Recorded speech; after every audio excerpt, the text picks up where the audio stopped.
From the roar of afterburners over Florida's Treasure Coast to the strategy rooms of foreign policy, today's guest brings a perspective you don't hear every day. Ben Hogarth is a board member and a public relations lead for the Stuart Air Show, one of the premier aviation events in the country, where military precision, civilian performance, and community impact all collide into one unforgettable weekend. But Ben's story goes deeper than the flight line. With a background in foreign policy, he understands the bigger picture: how aviation, military presence, and the public events can shape perception, inspire future generations, and serve as a form of global connection. Today, we're going behind the scenes of the Stuart Air Show, breaking down what it really takes to put jets in the sky, crowds on the ramp, and tell a story that resonates far beyond the runway. This is more than an air show.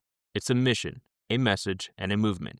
Ben, thank you for joining tonight's show, the Spotters Podcast. Let's just get right into it. How did you get involved with Stuart Air Show, and what keeps you passionate about it today?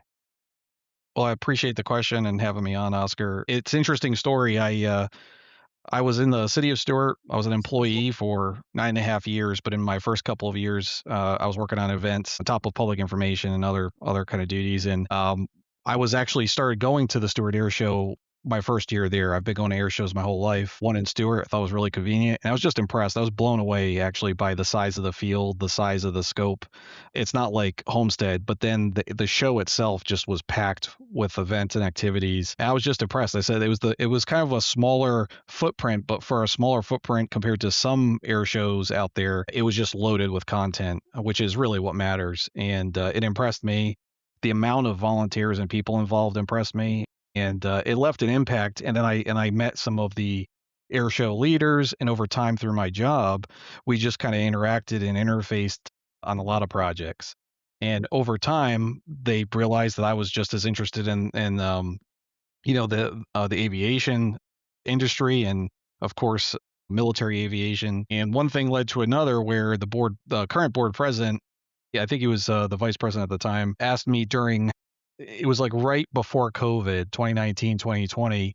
And because of COVID and some of the other activities, I just didn't have time to volunteer, and I was pretty far away. So needless to say, after about a little bit after that, I got involved about 3 or 4 years later. I want to say it was probably 2023, I think, when COVID kind of wound down. So my job in the city wasn't as crazy with COVID, and I was able to get involved. And I think it was January of 23 was my first year on the board. Wow, that's pretty incredible. It leads me for a few more questions on that. So, did the vice president reach out to you to be on the board, or were you already kind of talking with the board members? He reached out to me directly because, again, in my job interfacing with the community on events and of course public information, we just knew each other. We grew close. We just had kind of a quick bond, really. And ironically enough, he literally jumped into the position because he started out with the Stuart Air Show as I believe a jump master, but he was one of the Army's jump trainers, and he was jumping into the show during the early part of the event. If anybody's been to our show, they know, the paratroopers jumping in and kind of saying hi to everybody during the national anthem. And he started out that way, and then eventually came to love the community so much, and ended up meeting his wife at the show, his now wife. So it's kind of funny how all that played out. And then similarly, when he and I met doing Fourth of July events and other stuff with the city, just one thing after another, and he felt I'd be a good fit. And then I met all the other board members, and wow, like just how quickly the camaraderie and the connections and the bonds that formed when you have kind of like-minded people and people who are not just enthusiastic, but probably the most passionate about aviation and in the community. Oh yeah, that definitely makes it extra fun for sure. What does your role as a board member actually look like behind the scenes? Yeah, that's an amazing question. I think anybody who's ever volunteered on any board knows it. There's a lot of heavy lifting that goes behind the scenes. Anybody who's ever done a special event knows that it's like an iceberg. Everybody sees the top of the iceberg. They have no idea the 90%, 95% of everything, all that heavy lifting that comes before the event and after the event to make, a relatively short period of time. We have a 3-day kind of event, probably 2 weeks of actual setup and different it intensifies, of course, to get closer to the event. But we have a whole year of planning, and we have monthly board meetings other than additional special meetings like budget meetings or anything. If there's a need for an emergency meeting or anything like that. So that's at least 12 meetings a year that we hold just to organize the budget. And you're running a business. It's a nonprofit business, right? In our case, but we're also running a business and we're all volunteers. And I've been told, and we've been told that as far as air shows go in the country, we've been told that we're the largest air show that has an all volunteer force. So, which is, I mean, I think we have between any given year 5 and 600 volunteers to make the event happen. So in the nation, I think that's one of the largest events that has volunteers. So that's an undertaking in itself. Yeah, definitely getting all those people to actually just show up at the same time as an undertaking. Absolutely. What's I mean, I know the answer to this because it kind of experienced it not last year, but the year before that. But I wanted to know what's a moment during your time with the show that really made you step back and say, that is why we do it. I think what took me aback is like, when you're at an event and you see the camaraderie just as a spectator. I mean, and I've always had that experience through all my years going to air shows all around, especially the Eastern Seaboard. I think what struck me the most about the Stuart Air Show in particular was not just the connection to the people, but the connection with the military. It seemed like the military just thoroughly enjoyed being there, and of course it's a beautiful place. It's sort of a paradise in the sense of climate, and a lot of these soldiers live in colder climates and or are stationed in a colder climate, so it's a little bit of vacation for them too. But the way the community works is they're like family when they come, and their families come, and we take care of all of them. We show our appreciation for them, and we just have a blast while we're there, and they have fun with their families, and it's amazing connection. And at the same time, these men and women in uniform, they serve 2+ years on these demo teams doing, especially in the military, doing incredible feats. And when they're retiring from the demo team, it's a big event in their life. No matter how young they are, it's a big event. And it just because of the time of the year that our show is, for a lot of them, it's the end of the calendar year and it's their last event. So we retire, quote unquote, retire so many pilots from the demo teams, and we're their last stop. So that just creates kind of like a very memorable thing for everybody who's there. So I wish I could say it's one thing that struck me. Certainly 2 years ago, less than 2 years ago, when we helped to retire the A-10 demo team, if everybody remembers that, that was an incredible experience. That we even got that honor from the military, and we were honored later that December for making it such a wonderful retirement for the A-10. I know the A-10 is still in combat for a little bit, as we've seen recently, but the demo teams are retired. So. Yeah, that was exactly the show that I was thinking was definitely the A-10. Just seeing the crew, all the other A-10 pilots that were there. You had Gator, you had the commander was there, or he was like a general, I believe. Yes, yes, generally. So having all the military there, all the past demo pilots there, and then at the end, like right at the end, the crowd wanted to get a close up and be part of that party, and it was a sad day because we knew that was going to be the last A-10 demo, but it was a happy kind of like retirement. Yeah, I don't think we could have done it better. And the general was there in December, and he was the one that basically gave us honors for honoring them.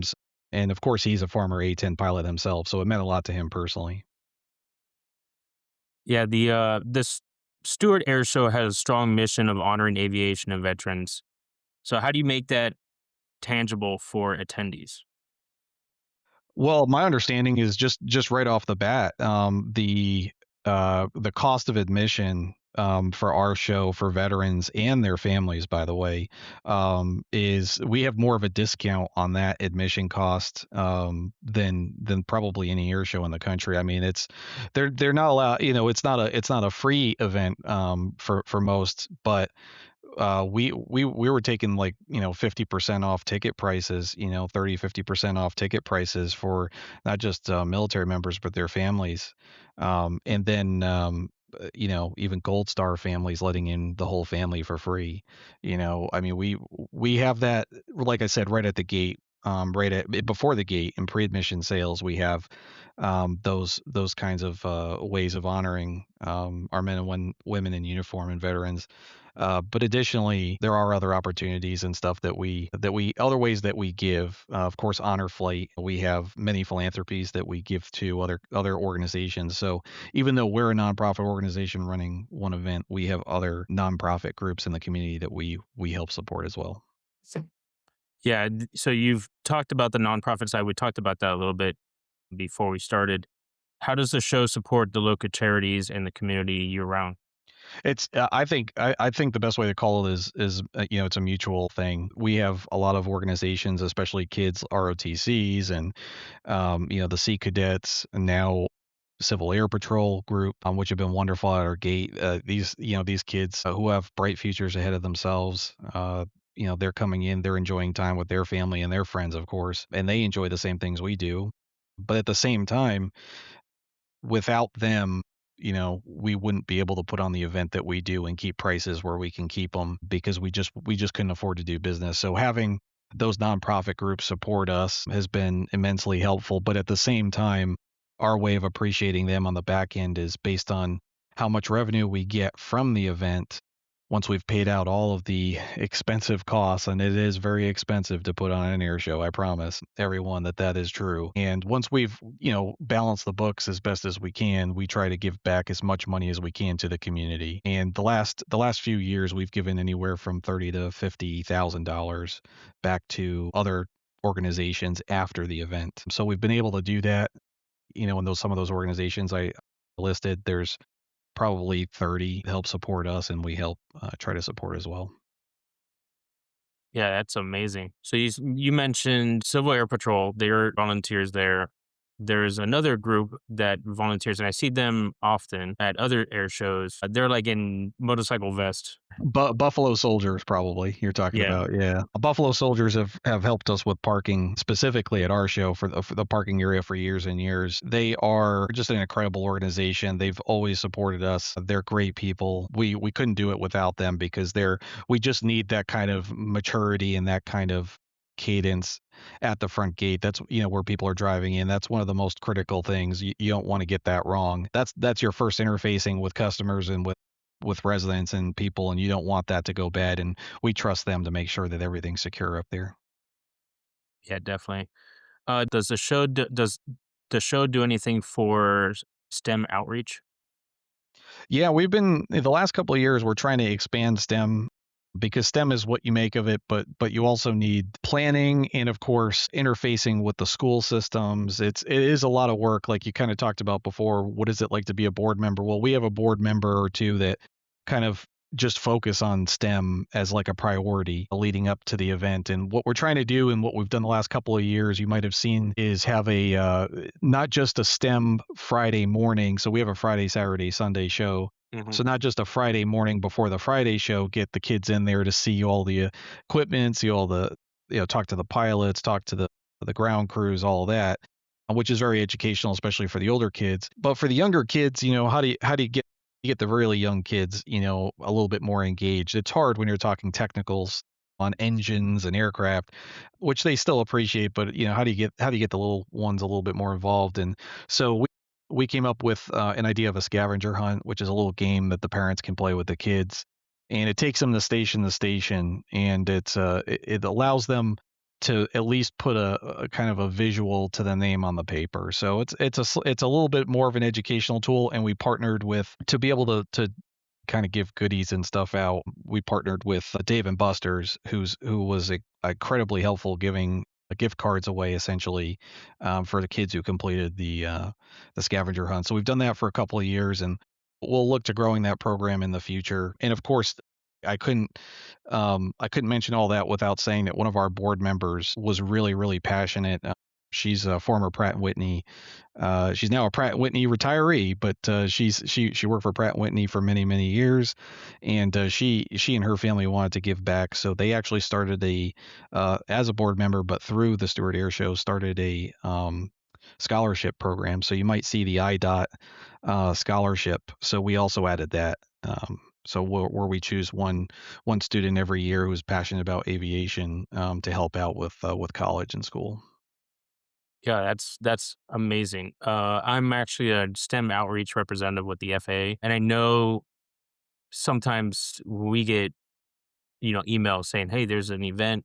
Who wants to volunteer and do that?" We don't. I don't see many events for Stuart Air Show. I normally get it from like the Miami Beach Air Show. But if you guys or the board is interested in having an FAA person there, and the FAA has this kind of STEM outreach where students or the kids can help design an airport. Oh, really? Wow. And it's fun. It gives a lot of like background of people that want to learn more about the FAA and not be so concerned with the FAA is just there to, stop people from flying. There's huge. I mean, I could really kind of go down the rabbit hole out on it. No, I think that's great, and for whatever it's worth, with some of the things that we've been talking about internally is all these aviation accidents, and Yeah. I think there is a heightened awareness now on aviation safety. So I think that'd be a great opportunity. Yeah. I'm sure that the local FSDO for Stewart could probably see about doing a STEM outreach at the next Stewart Air Show. No, that's perfect. Appreciate it. So, what's the biggest misconception that people have about putting on an air show of this scale? Well, I don't want to think for people. I mean, I could probably go off of like social media comments. If anything, we have we get tons and tons of social media comments. Thankfully, most of them positive. Some of them occasionally critical, of course, of what we can do better, which is the same stuff we talk about as a board. And I think sometimes people have a misconception about pricing and how challenging and how expensive it is to operate an air show. They might maybe they think we're a for-profit air show. There are for-profit air shows in the country, so that's understandable. For us to run a nonprofit air show, plus to have an airfield that only has the capacity for a certain amount of aircraft, certain amount of people, certain amount of vehicles. 2024 when we were retiring essentially the A10 and the A10 demo team, we almost reached car capacity for our parking areas, and I don't know what we would have done if we were over capacity. Thankfully that's never happened, but that's the closest we've ever gotten to being over capacity for parking. And there are some air shows that they just don't have a capacity. It's almost like endless how much land they have to park people. We just don't have that luxury. So I think one of the things that we've gotten complaints about in the past is how to improve parking, and I think what people don't realize is there's just no space for our show. At least it's very, very challenging. We've improved it as much as we can. We'll continue to look at other kind of create more creative ways. But an air show of our scale, because of how packed it is, I mean, in the last few years, we've had 4 to 5 hours of content, and it's almost nonstop. That's a packed show. I mean, people don't even sit for 2-hour movies anymore. So it's hard, and probably a lot of people come in for a couple hours, enjoy what they can, and leave. It's hard with little kids. I get it, but putting on an air show of our size and the amount of people that are involved, it's an incredible undertaking, and it requires more logistics and more coordination than I think the average person recognizes. Definitely. I stepped out one year to kind of like leave the show and go get some different angles. And as I left, I saw there was people parked across the street at a park and on the curb just to watch the planes fly over. And I'm like, wow, this is incredible. Yeah, we've had the local law enforcement who keep track of that, of course, for safety reasons. They've told us in years past that we've had a couple thousand people, a few thousand people between boaters in the water nearby the field, our airfield's near water, between boaters enjoying the aircraft flying over and people who just kind of sit outside the gates and just enjoy some of what they can see. I mean, there are thousands of people that are outside the gate, let alone the 30 plus thousand people that we get inside the gate, right? So Yeah. it's kind of wild to think about just how many, whether they're at the event kind of supporting or they're just appreciating it from outside. It's nice that the community sees what we do and why we do it. I'm actually surprised we don't see many more golfers. I saw a few golfers last year during the show.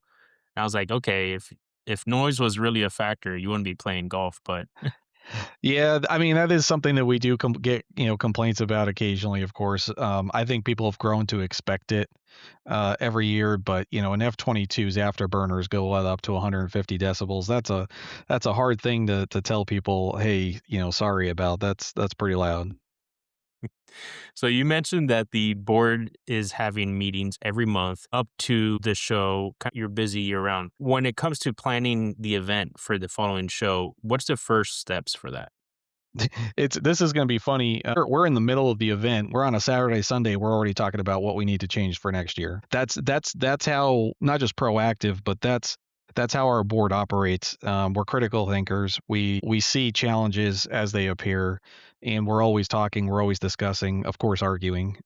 That's always part of the event business. If you've ever been in it, it's very tense. It's very stressful at times. But everybody's there for the same reason, and you're there to get a mission accomplished, and everybody's going for the same goal. So that's part of the experience. But it starts day one. I mean, before day one, it starts day zero while you're at the current event. That's when you start talking about the following year, what we can improve or what we need to change. And then we have kind of an official hot wash or debrief in the weeks and months after that. And then come because of the timing of our event being in November around Veterans Day, or really on Veterans Day, that time period every year. By the time we get past the holidays, then we're starting to get into the kind of budget business. So, when you're running a business, budget is every month, but budgeting for the whole year really starts in January, and we spend quite a few months kind of focusing on what we can afford, and how to improve revenue without hurting people in their pocketbooks because of how expensive everything's gotten. Fuel's gotten expensive.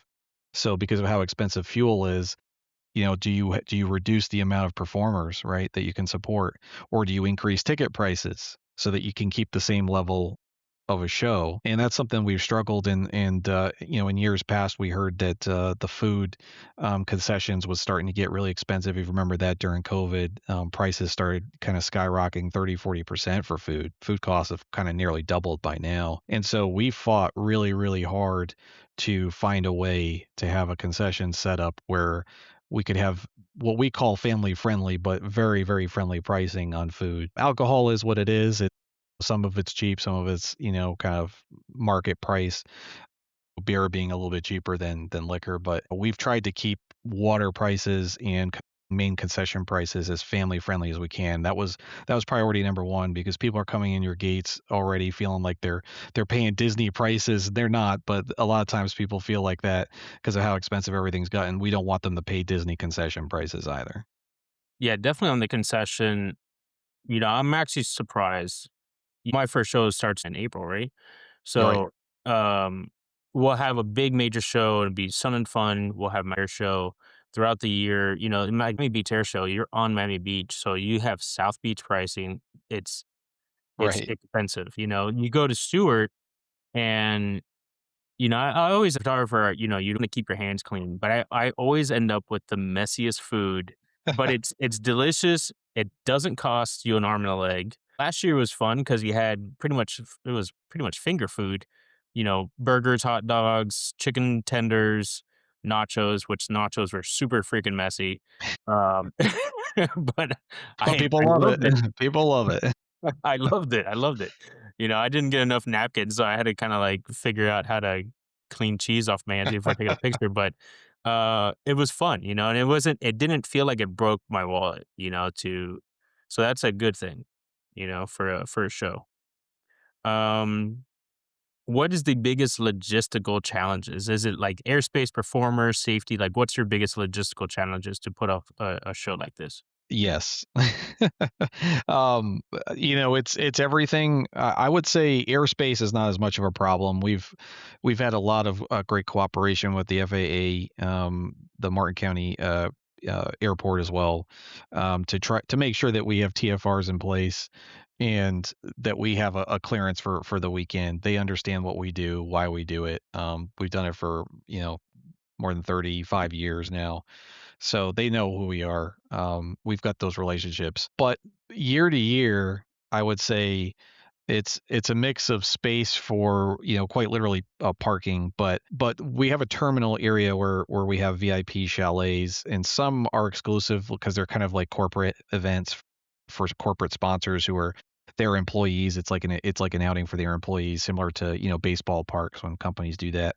But then we have our own VIP area, which anybody can kind of buy tickets to our VIP area or our photo pit area, and managing that frontline space, that ideal view space, is a challenge because it is a very, very limited frontage, and trying to balance that plus safety is probably the most difficult thing we do year to year. And we have one of our board members who's been president and vice president in years past. Is It's incredible what he does with the GIS, but he gets out those map layers every year, and within inches he's getting laser literally laser guided lines down on where everything's going to be placed, and they're out there like 2 weeks in advance making sure everything, all the flags are up. It's kind of crazy, the system that they've developed over the years, the precision, the dedication. I mean, there's no more passionate people for sure.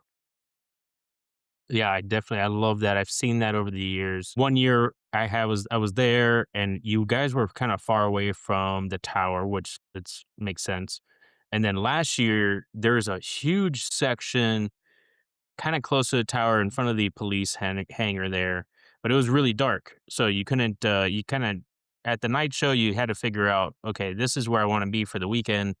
But you didn't want to leave when it got dark because then you couldn't find your way back. I know exactly what you're talking about. Yeah. And it's funny you mentioned lighting because that becomes an issue on the Friday show, because it's a night show, and not a lot of air shows have that. And we always try to fit. We want to funnel people one area to make it easy for them, but we also have two parking lots. So, I remember, what was it? I couldn't remember if it was last year or the year before. I had this elderly gentleman who was just completely lost late at Friday night, and I happened to be on a golf cart, and I picked him up. I mean, he was just wandering, and he just couldn't figure out which entrance he came in, and we managed to find out where he parked. We Through some questions, we were able to kind of ascertain where he had parked and got him over to his car, because we do have ADA parking as well, which he was at. But that's a challenge on Friday night, is definitely light. So when you brought that up, but there's only so much you can do on an airfield. You can only make it so light. You can only have so many lights out there. But we have learned to funnel people through one gate on Friday, so there's a lot of organization and it's well lit. Yeah, definitely. There was problems of trying to leave the airport after like a rainy show. Oof, yeah, yeah. That it's a whole new logistical challenge of trying to exit. Water is the worst. I will agree. Water could flood out an entire. We park people on a field, and water Yeah, is the worst just for parking yeah. challenges. Yeah. So last year was an interesting year because we were in the middle of a government shutdown and we didn't have the ability to have the military come in and do shows. But you guys recovered pretty well by having pretty much local pilots come in and do a demo. You had the GA community as a whole kind of pull together and say, okay, let's not like make this show kind of like a dud. And even if there wasn't military jets, ripping up the airspace, it was still a really fun air show to go to because it was all these GAs that you don't normally see all at once at an air show. So, how do you balance the military, the civilian, and the heritage performances to create a cohesive show? Well, I'll say it's a great question. We do have a board member that his priority, and it's our board president actually currently. His priority is all the air operations. So we have someone who oversees air operations, ground operations, planning, budget. Our treasurer. So everybody has kind of a different section, but we as a board are always talking about what performers we'd like to see. And last year was particularly challenging because not only was the military unable to, due to the furlough timing, support us, and trust me, they were just as upset and disappointed as we were. They wanted to be there just as much as we wanted them there. But then we also had very, very bad luck because we had been working on kind of a secret project behind the scenes to get the B-29 dock out there. And boy, I can't tell you how excited we were that we had found a way to get their commitment to come out, and just a series of events that kind of fell through, including a serious maintenance issue with one of their with their aircraft. And you know I took a lot of history in college. I was kind of a double major. So I'm a history nerd. And trust me, there's only two flying B-29s left. They're flying museums, and that's not hyperbole. They are museums, and we don't want to lose them. So it was very understandable that they had a maintenance issue. So, but unfortunately, they couldn't come to the show. So we're gonna hopefully get them in a future show. But we were hoping that that would help. That would help kind of support us even without the military. We lost that, and we were wondering, who else we could call. And what really shocked us was the amount of when we started putting our feelers out there and letting the community know that the military wasn't going to be there. The amount of even local pilots and people who owned antique aircraft, military aircraft, that just kind of called us and reached out to us and said they'd like to help and support just really moved us. It was incredible. We weren't going to have the Mustang, the P-51 out there, for example. They brought that in and kind of made a heritage flight out of those aircraft that we weren't anticipating. So we were able to supplement, to some degree with the show was still packed, right? So it was still a great show, and it reminded people quieter air show years in years past, because it's only been the last several years we've had so much support from the military jets. Most years in the past, I think they would have been lucky to have one jet support team, and over the last 5 to 7 years, we've had years where we've had between 3 and 5 jet support team. So that's a massive, massive change. And the problem is when you improve a show like ours, people expect more the next year. They expect it to at least meet last year's kind of standard. So going from having jets to no jets was the most challenging part. But the truth is it was very, very reminiscent of older Stuart Air shows. Is there a bucket list performer that you would like to see at a Stewart Air Show? Well, the doc was the B-29 was definitely one for us. I'd like to see the F-15s back again. It's such an iconic bird, and the problem with the F-15 is that there's no problem with the F-15. They're putting it on every front line that we have, and that's the issue. Is it's always, instead of in demo, over here, if they are demoing, it seems to be at forward operating bases in other countries. It's hard to get the F-15 team, but not to say that we haven't been close or worked on that. And then also 35, that was the other aircraft for the first time we were bringing in to our show, and we didn't have a whole lot of luck with it because of the furlough. But they were ready to go. They wanted to be there to support. So we were hoping to get the F-35A. So for anybody who's not an enthusiast, the B version of the F-35 is the Marine Corps, the vertical takeoff and landing version. Yeah. We've been in talks with them in years past, so our hope is that we can get the F-35 back as well. Oh, As that'd be far as great. antique aircraft, there's probably a long list that have been in the past that we'd like to see again. Now I know there's rumors about F4 coming. Now it's not going to come. Is there anything like that you would like to see at a Stewart Air Show that you guys have tried to work on? Oh, I think everybody would go crazy over a Phantom. I know Yeah. I would. Yeah, I mean, those historic aircraft, especially a historic jet like a Sabre. Like, when was the last time we saw a Sabre, right? Those Korean War, Vietnam era aircraft. And my first, I love, I'm not a pilot yet. I love and have always enjoyed simulators. And I remember growing up as a kid, my first PC game was Chuck Yeager's Air Combat. And I just remember the F4 Phantom being like an iconic aircraft from the Vietnam era, and the Sabre and so many others. Part of the challenge is there's not many out there. They also live in faraway places. So, those old Korean War, Vietnam era jets, they just guzzle fuel. They just burn through fuel. So it'd probably be very expensive. We'd have to catch them. Kind of like Stewart's not the ideal place for big rock bands, rock and roll bands, but if the rock and roll band's going to Miami or Fort Lauderdale or somewhere else and they're on the way, maybe on a Wednesday night they can stop in on Stewart, right? It's kind of like that with some of these other performers. We have to have like a bundled deal with other air shows or other events nearby that maybe it's not out of their way to come support us. So what other shows do you talk to that's around the November timeframe? I think it was Punta Gorda that we were working with Doc. I was trying to remember, but yeah, I mean, that's part of the issue with our show is that so many of the other shows near us are towards the beginning of the year, right? And we're Yeah. at the end of the year, so that is a challenge that we deal with. But thankfully, the advantage for us though is that the military also happens to have a lot of availability to come support us. So there's a pro and a con there, right? Give and a take.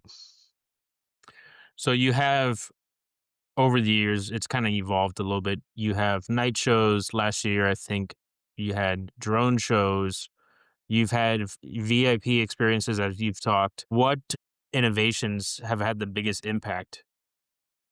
The drones, I would say, by far. It was kind of a crazy way that the idea came to be, and not that drones are was like a new idea at the time when we talked about it, but 2 years ago for the 2024 show, coincidentally, the same show that we were helping to retire the A-10. So it was just like everything came together that year. At the beginning of that year, it was kinda like the board president, vice president, and myself, and one of our other board members were just kind of floating around the idea of having drones and what the cost would be.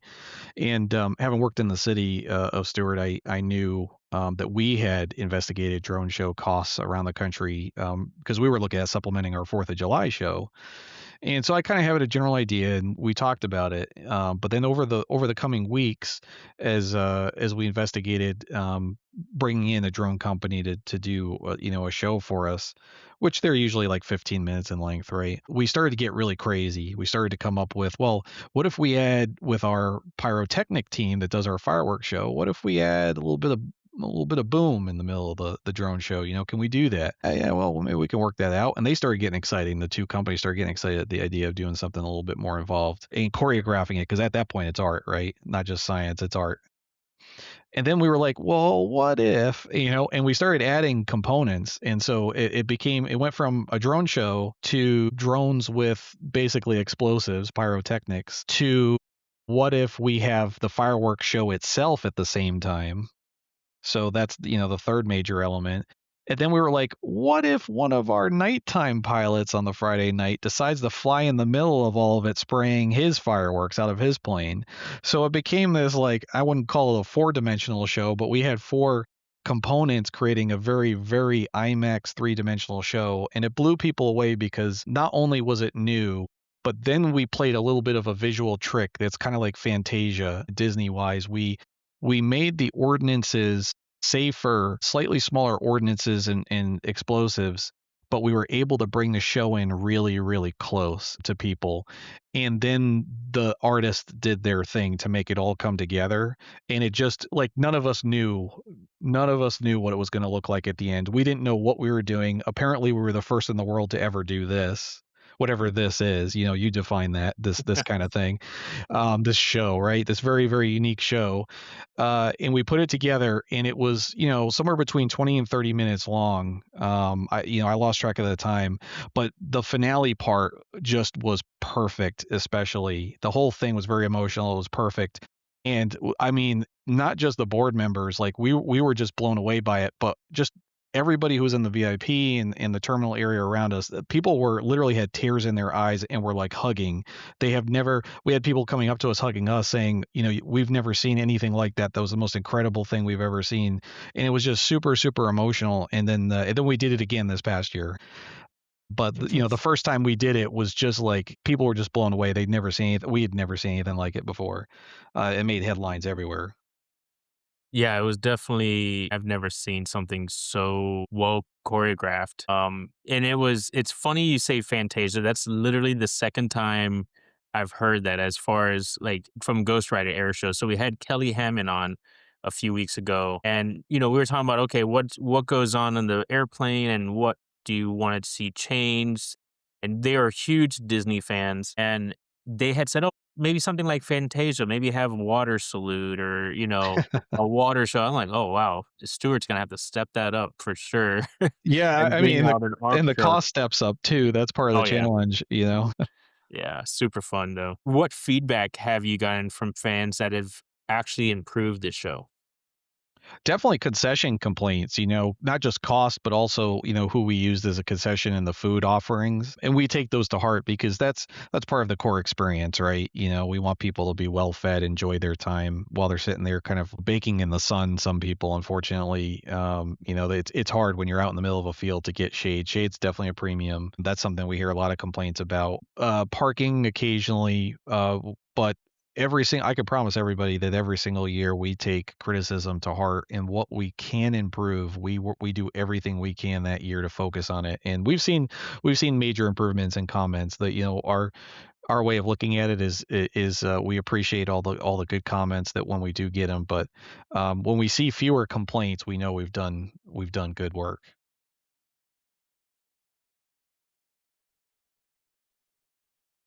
How did you go from foreign policy to a leadership role with the Stuart Air Show? Well, my experience, I was very lucky. I've gotten policy experience actually, if you want to call it, almost on the civilian side, because I was in college at the time. I was very, very fortunate to have a wonderful mentor in college who encouraged me to join into a program that's very exclusive, and I was very, very fortunate to get in and go to DC, focus on foreign policy for a U.S. senator, which I was very passionate about. I've studied.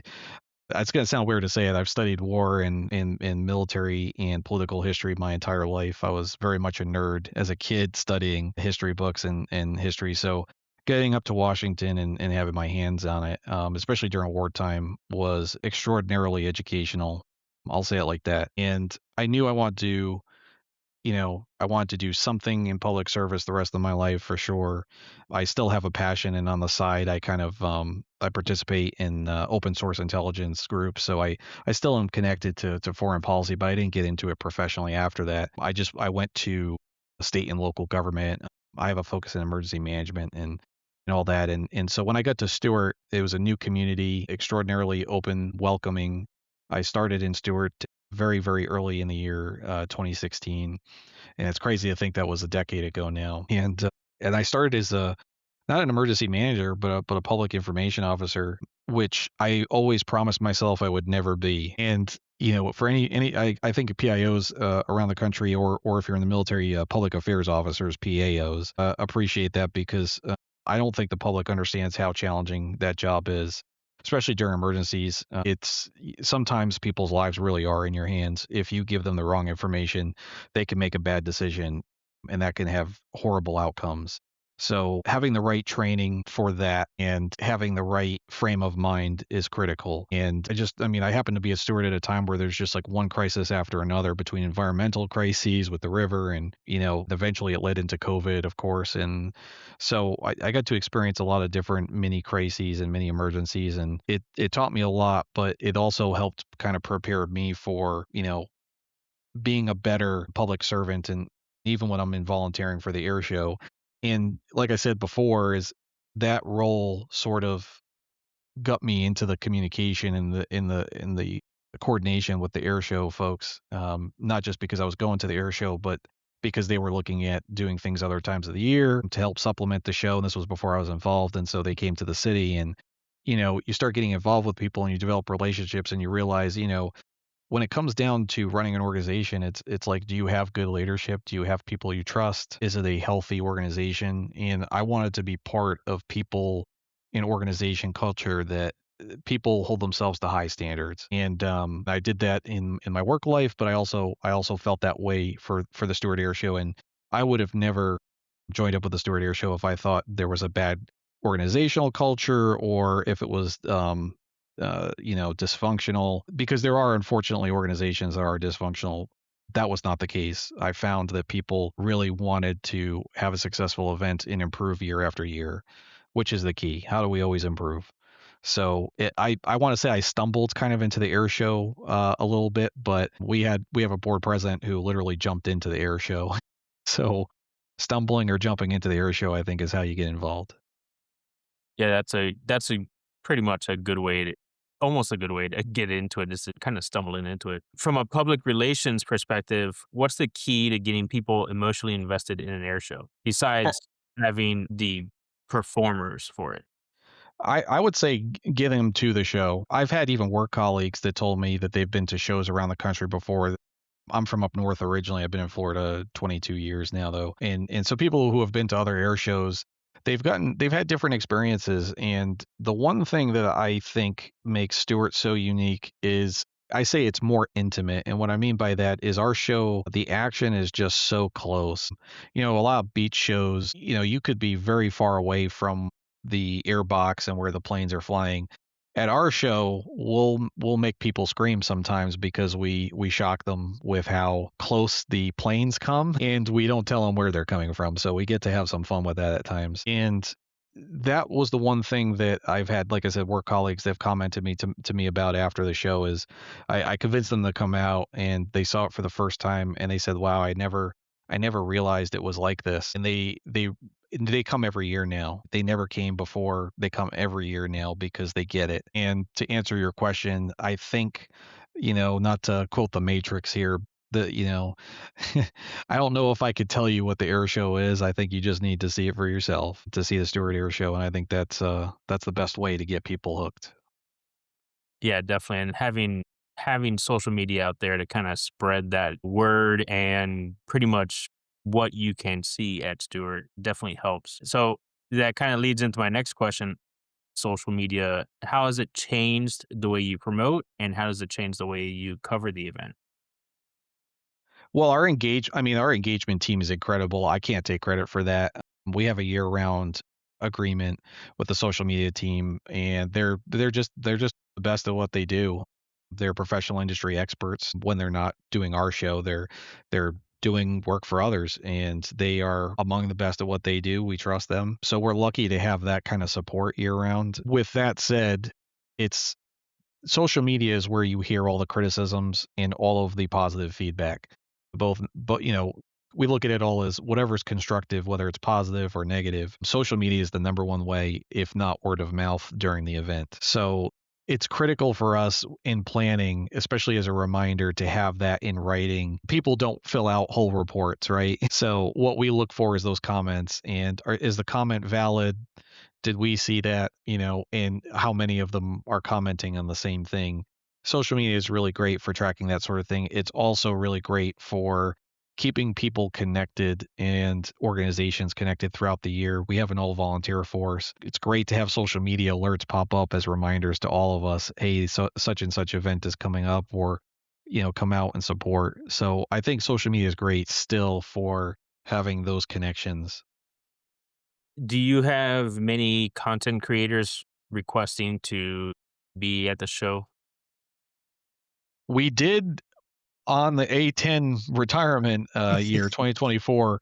I probably had 3 times. So I handle media requests. That's part of my role with the air show for the show and the lead up to the show, other than being a board member year round, all the work we do for that. For the show side, I do handle the kind of media coordination, press media, and of course now the influencer crowd, which has definitely grown over the last few years.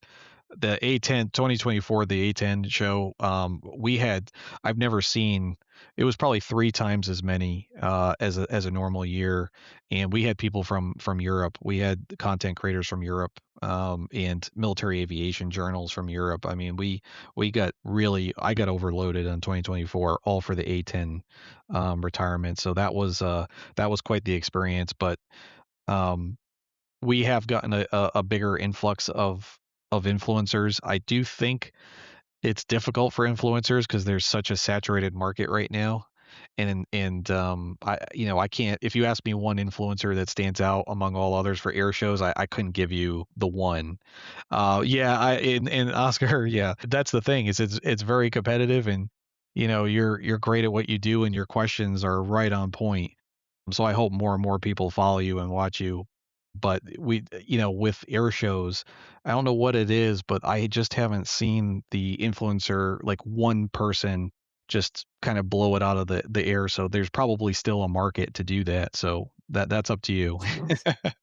Yeah, That's all there's you.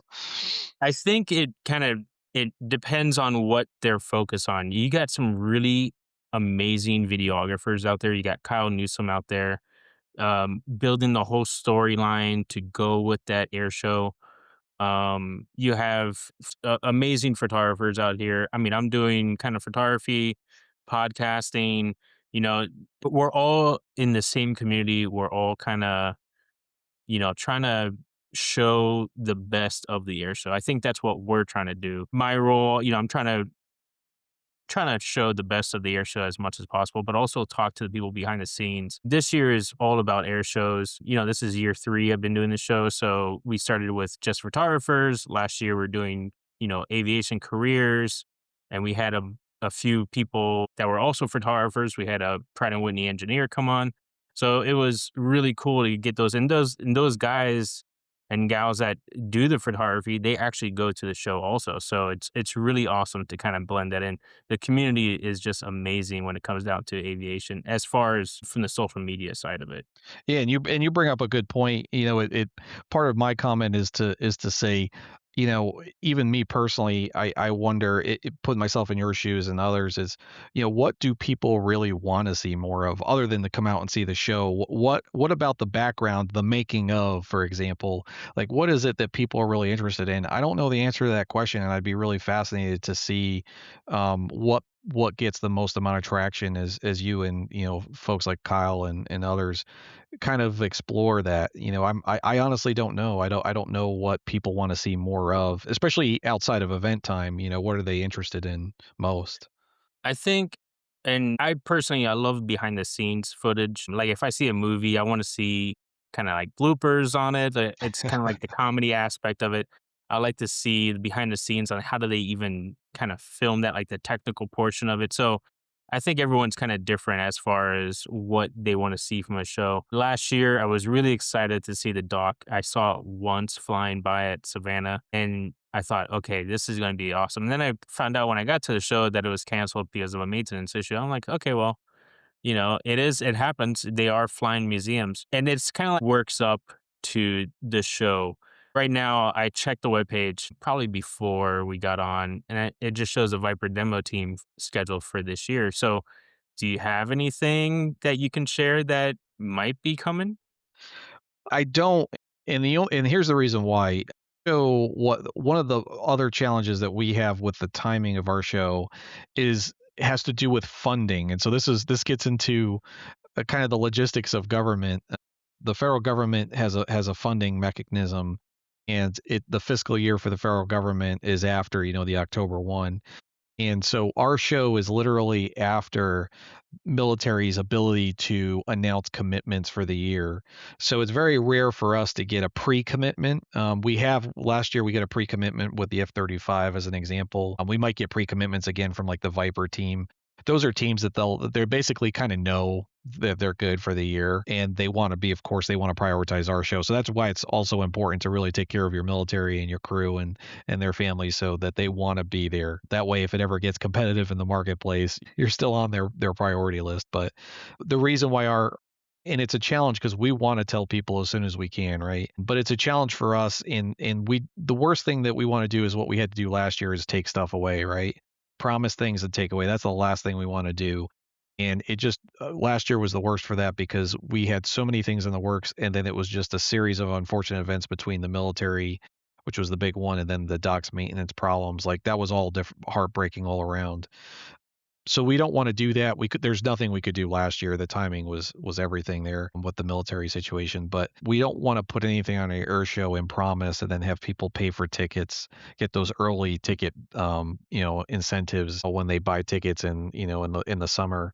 And then by the time, November comes, their favorite bird or their favorite team is not there. We don't ever want to take away for whatever it's worth for anybody listening or who looks at our site. If it's bare and it doesn't tell you a lot, it doesn't mean nothing's coming. It just means we refuse to promise until we can promise.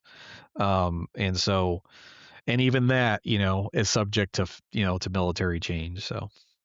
Yeah, definitely. And that makes a lot of sense too when you think about, the logistics, the cost of getting those teams in and having that kind of promise, but then you don't know what's going to happen at the end of the year.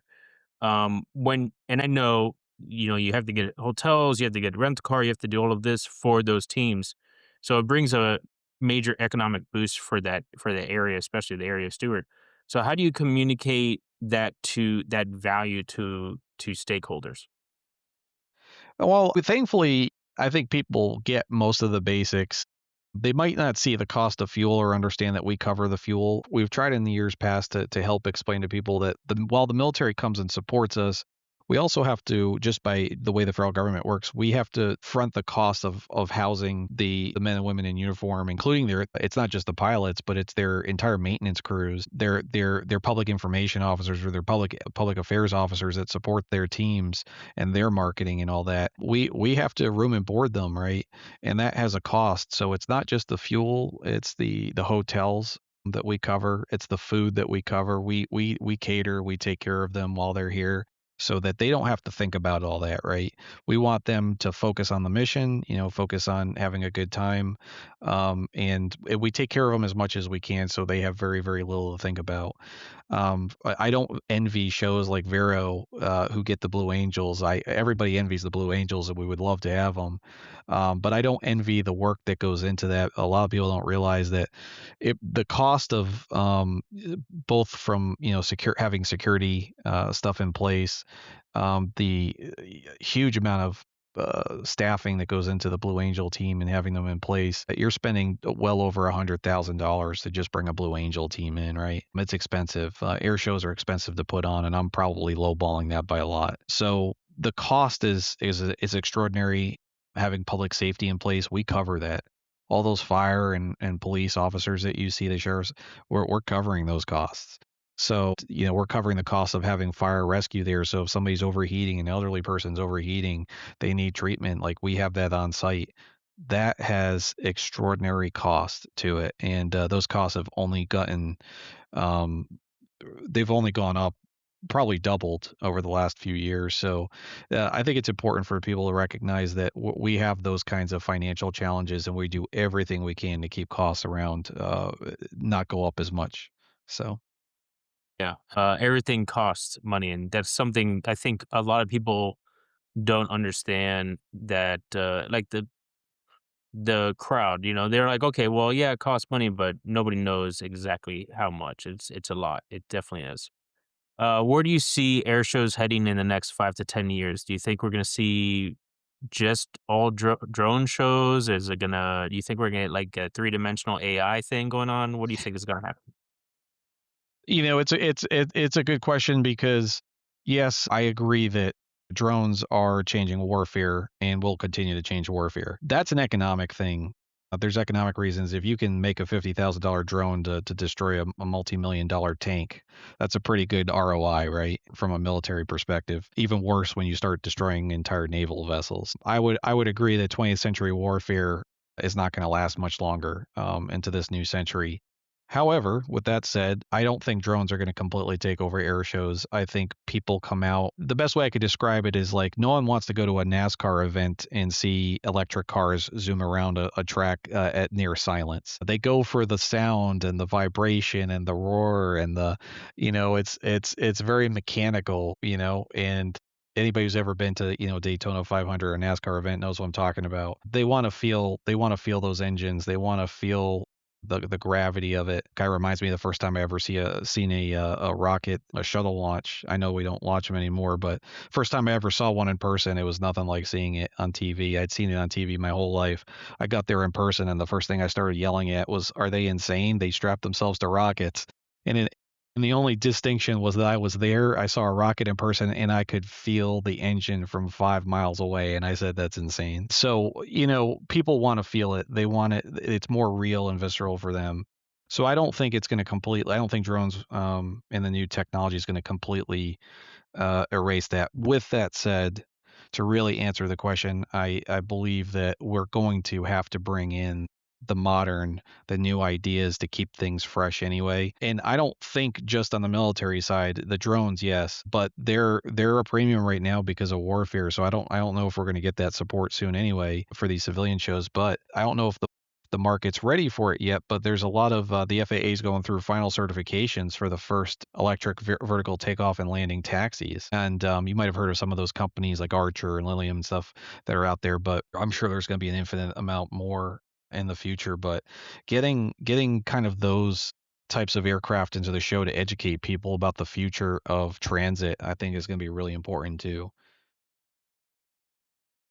Yeah, it's interesting you bring up these air taxis. We got some notice, and we're kind of working those into our LOAs at work on how these air taxis are going to go from like University of Miami to like downtown Miami, and how is that going to work with the departures out of Miami International? So it's almost too new and too fresh to kind of wrap your head around. But I think those air taxis, I mean, that'd be interesting. You kind of have to like shut down the airspace if you're going to allow people to fly in an air taxi.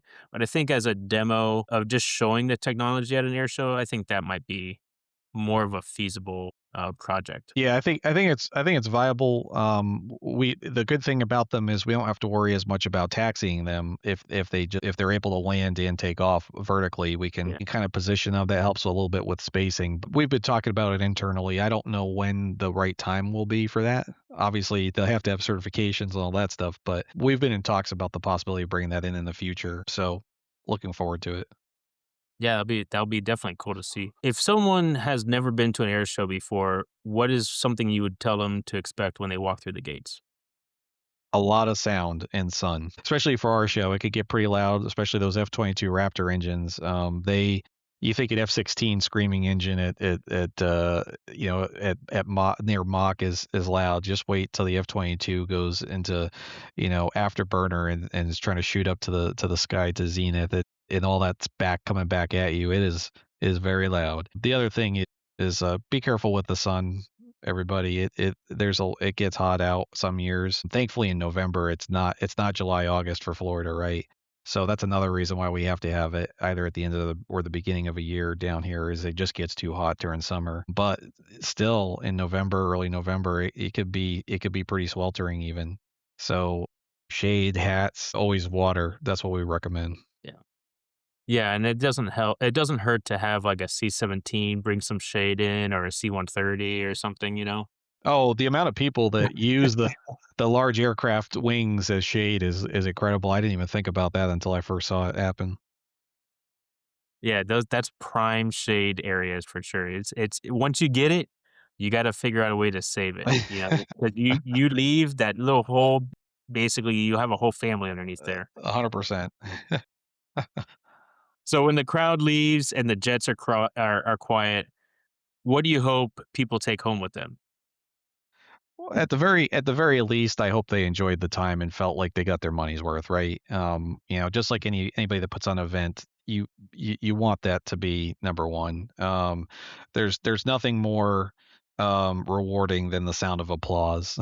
It's I don't want to be too cliche about saying it, but especially thinking back to that first time we did the drone show and the fireworks, that whole thing I was talking about earlier is just to see the emotional reaction on people. I knew we didn't just leave an impact on them. I mean, we really touched their lives. We showed them something they hadn't seen before. So from an artistic perspective, just that alone is always rewarding. For the kids, I think it's important that we get people to appreciate aviation more. If flight is in fact going to be the future of all human travel, and we're making it safer, more redundancy in safety systems, especially with those vertical takeoff landing taxis, the electric ones.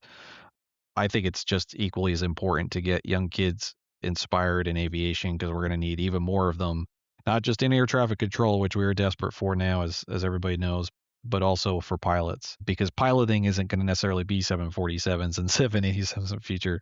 Piloting might just be these little taxis that can carry a family of four, or eight people. So we're going to need more pilots than ever if that's the case. Yeah, definitely need air traffic controllers, pilots. We're gonna need mechanics to support those aircraft. We're gonna need technicians to support the air traffic systems.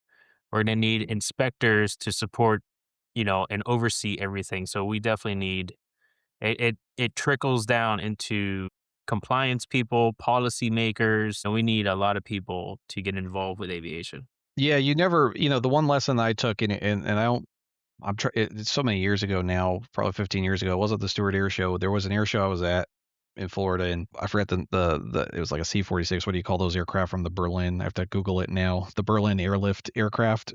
Uh, I'm literally Googling it as we speak because I feel bad that I forget what it is that the 54 Skymasters and the 47 Skytrains were used. That's right.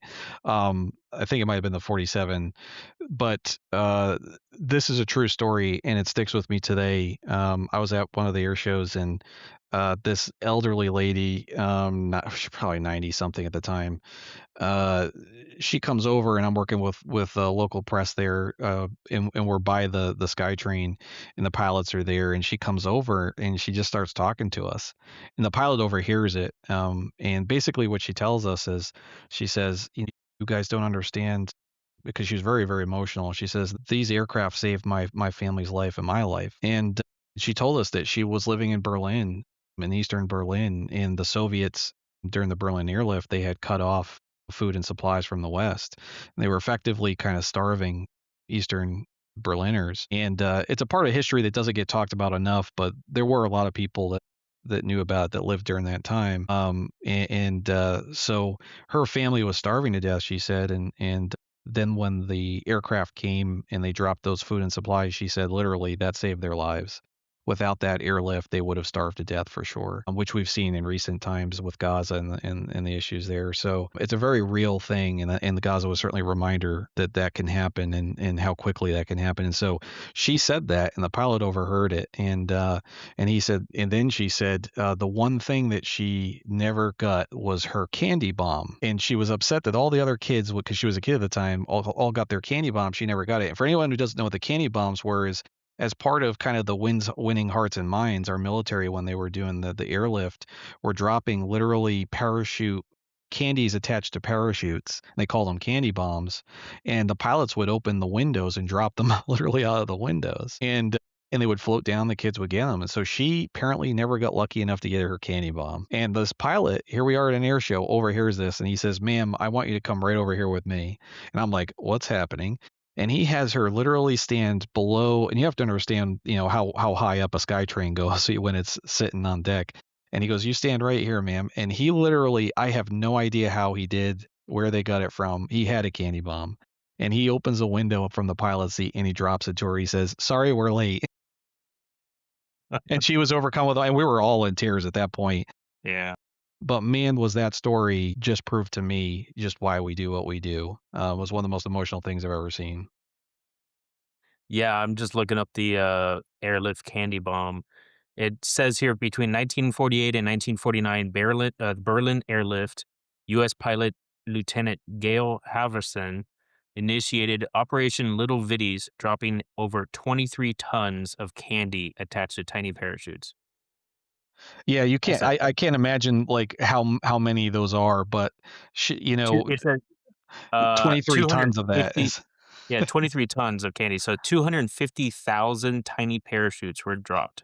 I mean, that's just incredible. And what's crazy is she never got hers, but until he dropped it from the pilot seat out the window, and his comment to say sorry we're late was just, I mean, it was so classy that we were all just moved by it. And it's little things like that that really, people might not hear about those stories, but really really stand with you forever.